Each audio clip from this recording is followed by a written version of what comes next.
Carter, what is it? Another case for Nick Carter, master detective.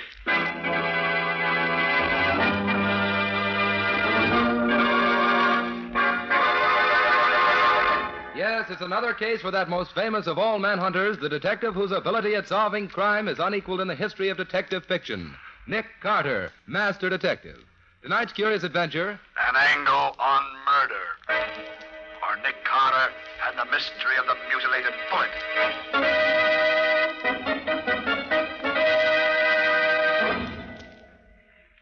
I grabbed her, and I wound my fingers around her throat. And I squeezed her windpipe tight. Tighter and tighter. What's the matter, Patsy? Oh, Nick, put the lights on. All right. And I said I wanted to hear the recorded confession you made of that mad murderer who killed his wife. I didn't think I'd have to listen to it in the dark. Well, that's the way we got him to confess in the first place. Oh, I'll take it, Patsy. Okay, Nick. Nick Carter's office. I'd like to talk to Mr. Nicholas Carter. This is Nick Carter speaking. Oh, hello, Nick. This is John Hamill of the Bankers Associates. Oh, hello, John. How have you been? Nick, I'm in trouble. I can't discuss it over the phone. How soon can you meet me? Where? On West Street, around the corner from the Greystone building where my offices are. Please get there as fast as you can. All right, John. I'll be there in 10 minutes. Thank you.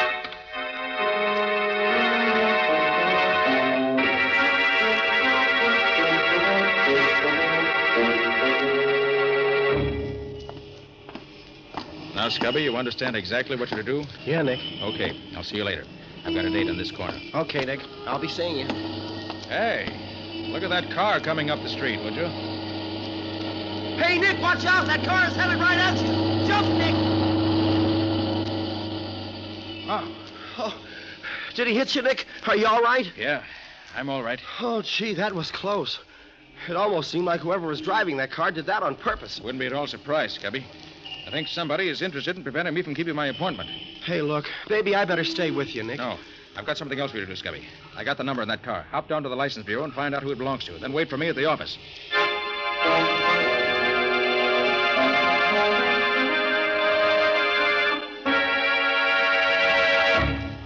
Oh, Nick. Sorry I'm so late. Oh, hello, John. I've been on this corner waiting for you for 20 minutes. Where have you been? Trying to get here without anyone seeing me. Well, why all the mystery? What's up? Wait a minute, Nick. Here, get back in this doorway, quick. Don't let him see us. Well, who was that? Somebody trailing you? I don't know. I never saw him before. Well, then why'd you want to dodge him? You haven't done anything wrong, have you? No, Nick. Absolutely nothing. Now, listen. I don't want the police in on this just yet, if I can help it.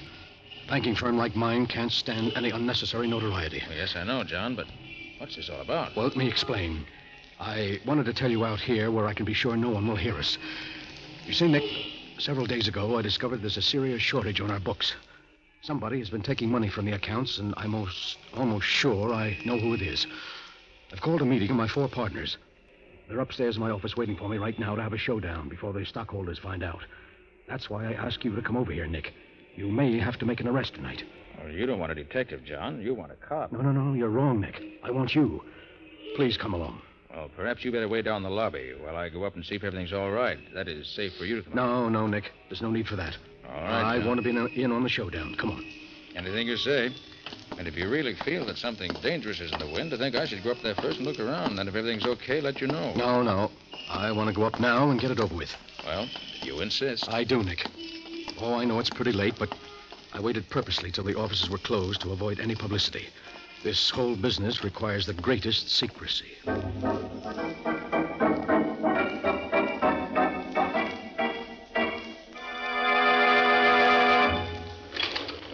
24th floor. Oh, this is our floor, Nick. After you, John. Oh, thank you. Kind of dark in this hallway, isn't it? Yes, the lighting isn't any too good here, but John, are you hurt bad? Nick. What is it? What's happened? Why is it John? Quiet, please, quiet. Gentlemen, John Hamill is dead. John Hamill's dead, but that's terrible. How did it happen? That's what I want to know. You seem to know him. Who are you? Well, I could ask you the same question. Who are you? I'm Nick Carter. Nick Carter, the detective? Yes. Oh, well, my name's Tom Burdick. I'm one of Hamill's partners, and these are the others. Mr. Carter, I'm Emil Garrick, and this is Arthur Nelson and Alan Cornish. How do you do, Mr. Carter? You're Cornish, huh? Yes, Mr. Carter. What do you know about this? Nothing. I was in my office all the time. No, that's not true, Cornish. I saw you go out in the hall just a few seconds before Hamill was shot. That right, Cornish? Yes, I did go out for a moment. But when the shot was fired, I was back in my office. But why question me? Why don't you ask Burdick where he was, or Nelson McGarrick? Well, I can easily explain where Mr. Nelson and I were. We were both together in my office preparing some papers for tonight's meeting. That's right, Mr. Carter. I was with Mr. Garrick. Which of you men belong to which office? Well, you can see the layout yourself, Mr. Carter. They all open off this L-shaped corridor. First comes Nelson's office, then Burdick's. They're on the long leg of the L. Then on the corner at the end is Cornish's office, directly in line with the corridor to the elevator. And Garrick's office is around the corner on the short leg of the L. That's right. That's out of sight of the elevator completely, isn't it? Sure, you can't even see the corridor from my office. So I see. Then, Cornish, your office is the only one which faces the corridor. I'd like to have a look at it. All right. This way. This is my office, Mr. Carter. Peculiar order here. Let's see. Well, what have we here in this umbrella stand? A gun. Of what? And it's been fired very recently. I should say, gentlemen, this was the murder weapon. That's Mr. Cornish's umbrella stand. What do you know about this, Cornish? I don't know anything about it. But that gun belongs to Mr. Cornish. That's right, Mr. Carter. I've seen it in his desk many times. I recognize that fancy handle. Say, what are you fellows trying to do? Well, sure, it's my gun, but I haven't seen it for 3 days. Someone stole it out of my desk, Mr. Carter. Why didn't you report it to the police? Because I didn't carry a permit for it. I was afraid of getting in trouble. Cornish, I regret that appearances are against you. I'm afraid I'll have to turn you over to the police. You won't turn me over to the police? Well, what happened to the lights? Cornish, let him out. Turn those lights on, somebody. Here they are, Mr. Carter. There he goes, Carter. It's Cornish. He's escaping down the hall. Stop, Cornish. Stop or I'll shoot.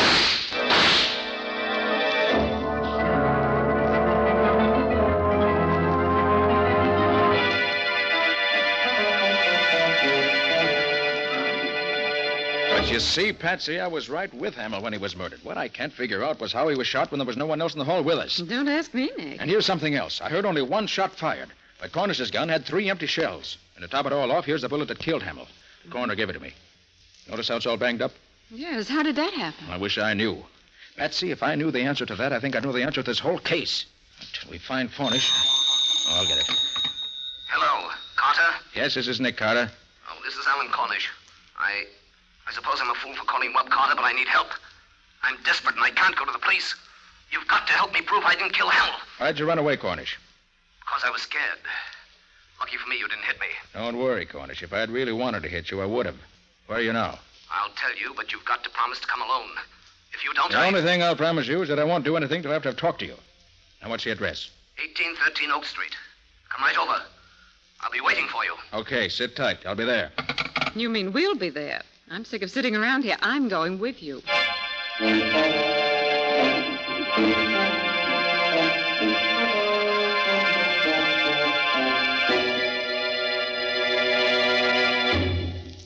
"1813 Oak Street. This is it, Betsy." Gosh, what a creepy-looking place. Certainly not very attractive. Well, come on, let's go in.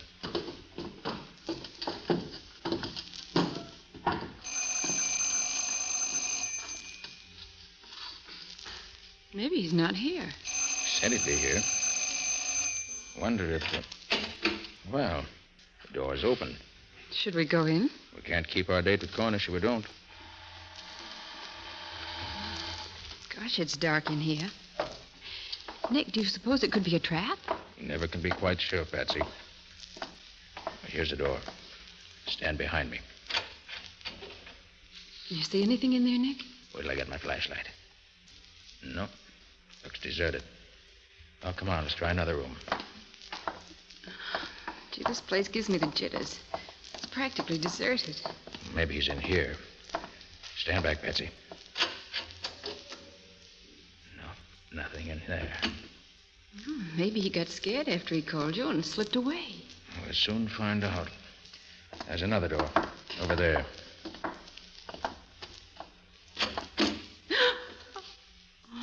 Look, Nick. Is that... Yes. He's hanged himself.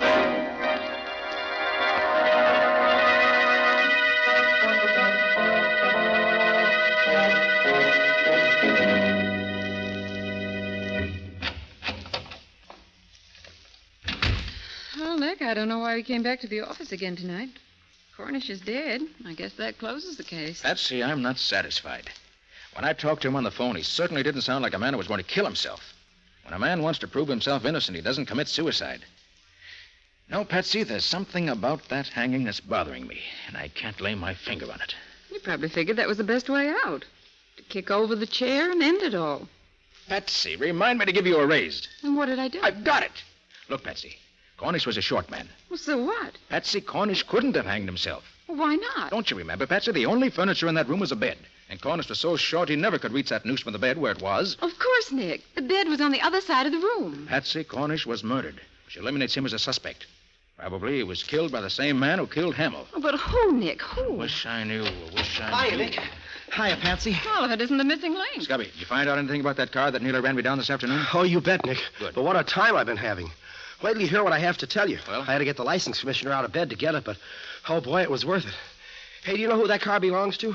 Tom Burdick, Hamill's partner. Good boy, Scubby. Did you get his address, too? Yeah, some deserted neck of the woods out in Long Island. I've got the address here somewhere. Fine. Come on, Scubby. You and I are going to pay him a visit.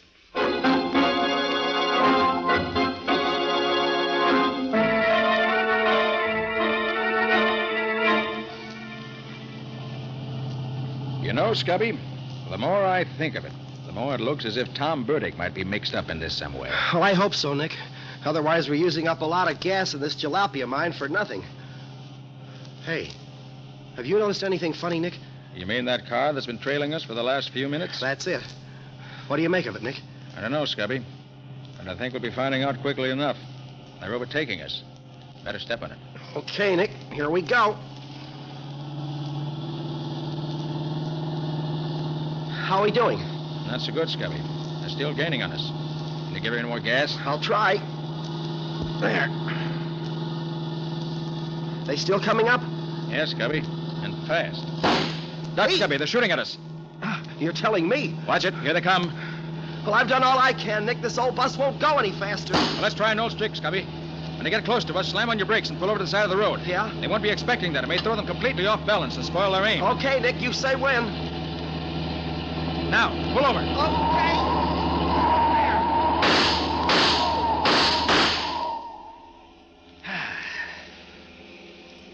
Oh, boy.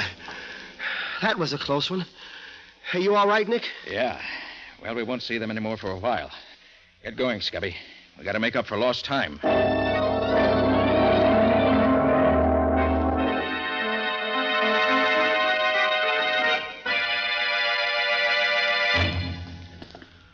Well, Nick, I've got to hand it to you.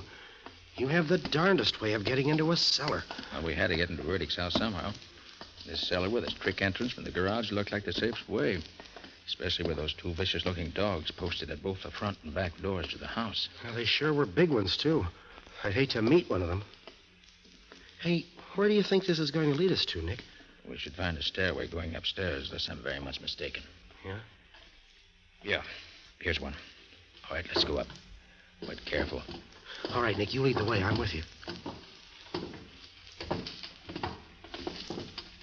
Here's the door. I hope it's open. No, darn it, it's locked. I'll soon fix that. There. All right, Scubby, come on. Oh, wait. Someone's coming into the room, Scubby. Get back. We can hear through the crack of the door. I'll leave it open in a little. Well, Mrs. Burdick, I'm certainly glad you called me up. I'm only too happy to be here at a time like this. After all, we're practically neighbors, aren't we? Oh, I just had to talk to someone, Mr. Garrick.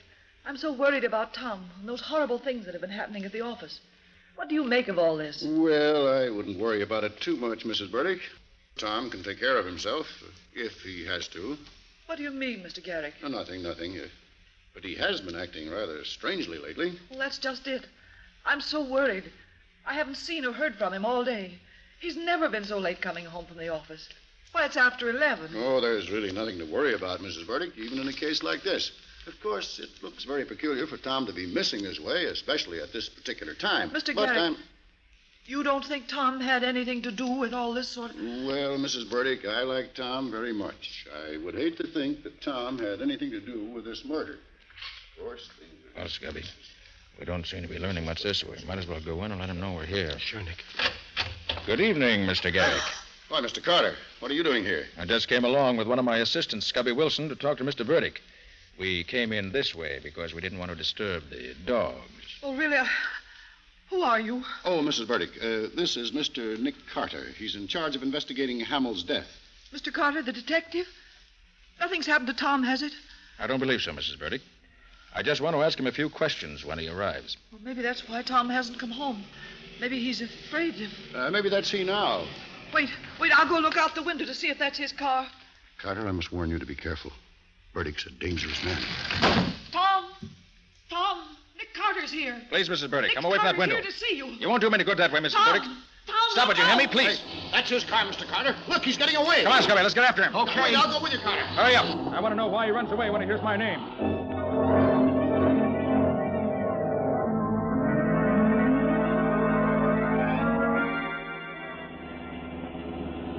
I hope this car of yours stays on the road, Carter. Don't worry about it, Mr. Garrick. Carter, I didn't want to say too much in front of Mrs. Burdick, but we've all been afraid of Burdick. All right. Scubby, just keep your foot on that throttle and keep after him. Oh, boy, we sure made that one on two wheels. Nick, I'm pushing this crate as fast as she'll go, but we don't seem to be getting any closer. That car of Burdick's can sure step. As long as we hang on and don't lose him, I'll be satisfied. Hey, watch it. We're coming to a railroad crossing. So I see. Well, maybe we can head him off now. If Burdick tries to beat that limiter to the crossing, he's crazy. Look, Carter, I think he's going to try to make it. He can't do it. He'll be killed.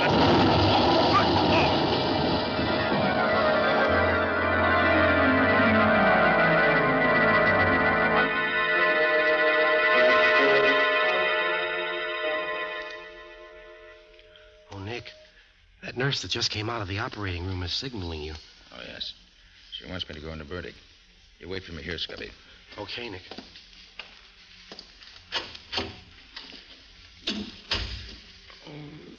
Burdick? Burdick, can you hear me? Yes, Carter. I can hear you. Carter, I'm a dying man. Yes, I know. I swear to you, I didn't kill Hamill or Cornish. Then why did you try to run me down with your car this afternoon? Carter, I didn't do that. All I know is that for several hours this afternoon, my car was mysteriously missing. I didn't find it again until I started home this evening. Burdick, why did you run away from your home tonight when your wife told you we were there? And how about those securities we found on you after the wreck? It wasn't you. It was securities. I took them so that... Yes, Burdick? Why did you take them? I took them so I could keep him from stealing them. Who? Burdick, who? Burdick, who's he? Carter. Front office. Bottom drawer of desk. Something will lead you to murder. Yes, Burdick? Who's the murderer? He's... Oh. Burdick. Burdick. Oh, poor chap. If you'd spoken sooner, you might have lived longer.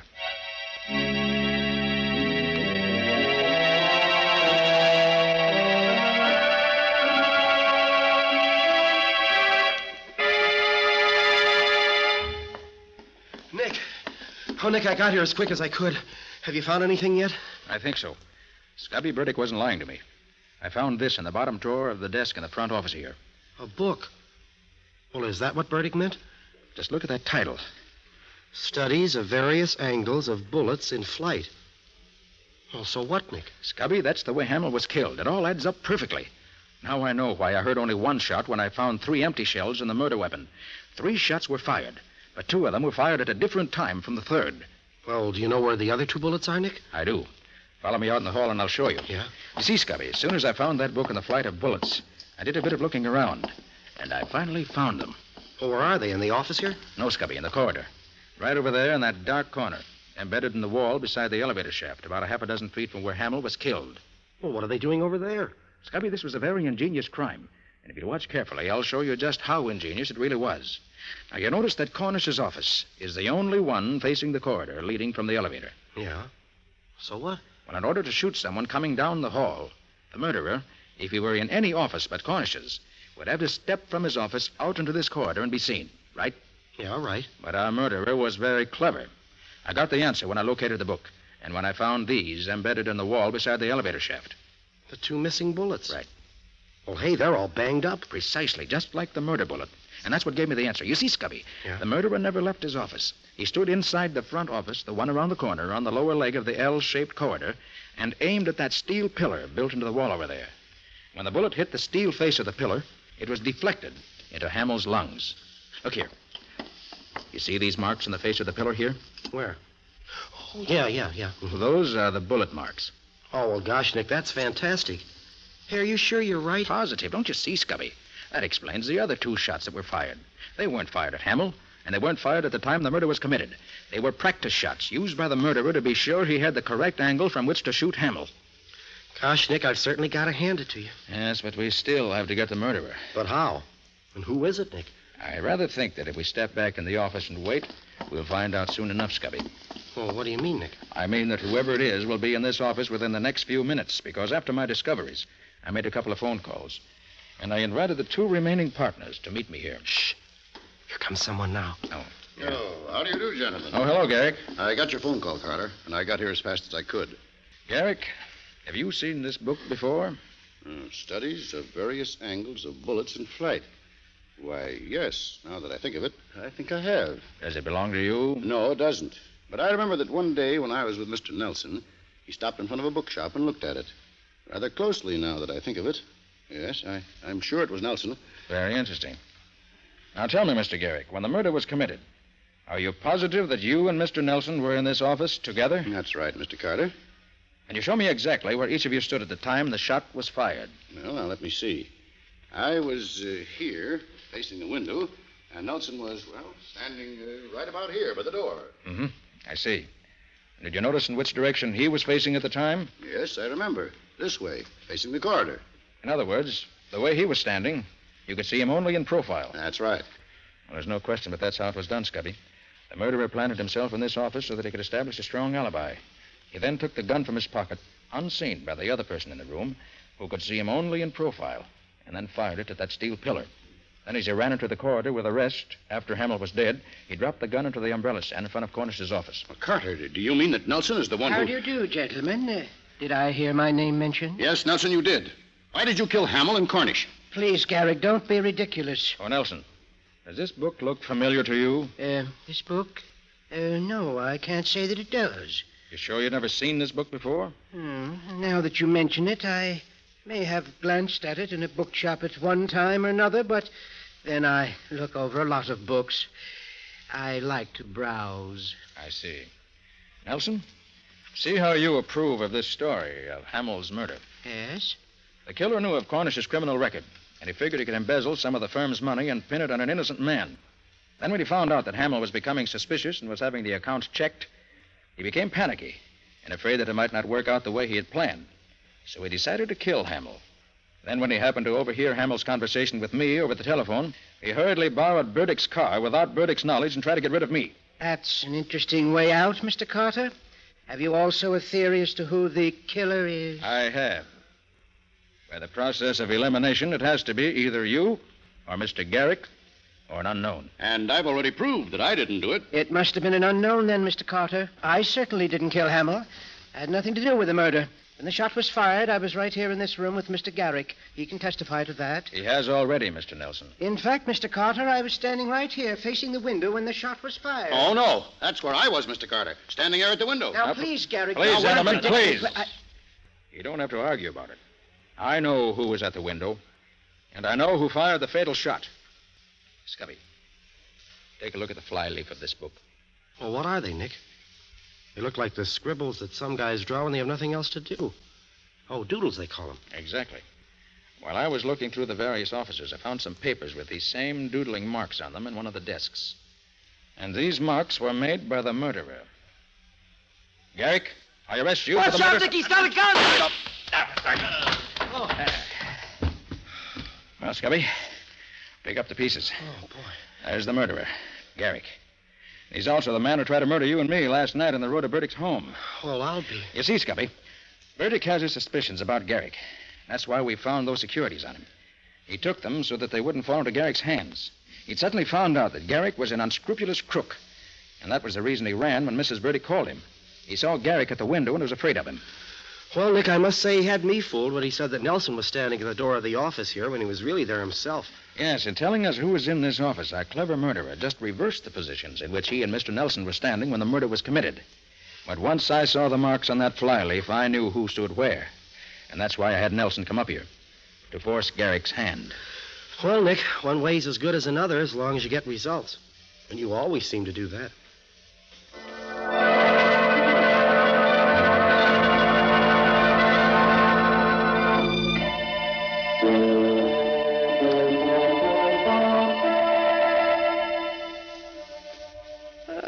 So you finally decided to come back, did you? Yes, Patsy, it's all over. Well, I think you can go home now. Why, Mr. Carter, are you sure you can spare me? Why not? You've been so busy on this case all night, Mr. Carter, you may not have noticed that it is now a new day. And a good secretary is always on the job the first thing in the morning. Shall I take a letter, Mr. Carter?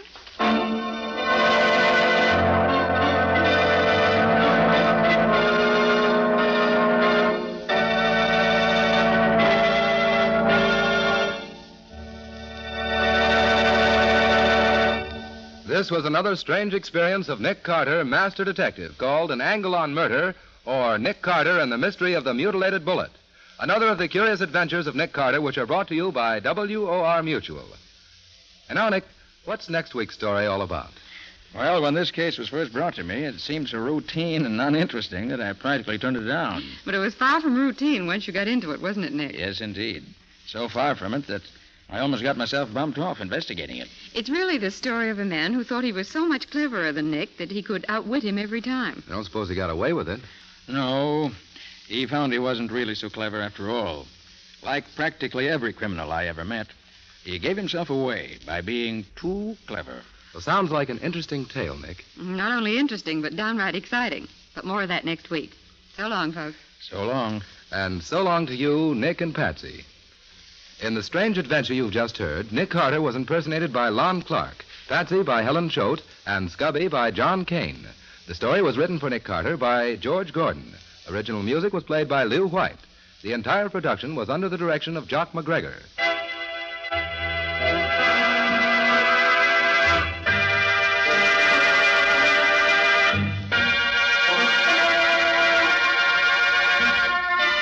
Next week, listen to another curious experience of Nick Carter entitled The Body on the Slab, or Nick Carter and the Mystery of the Missing Husband.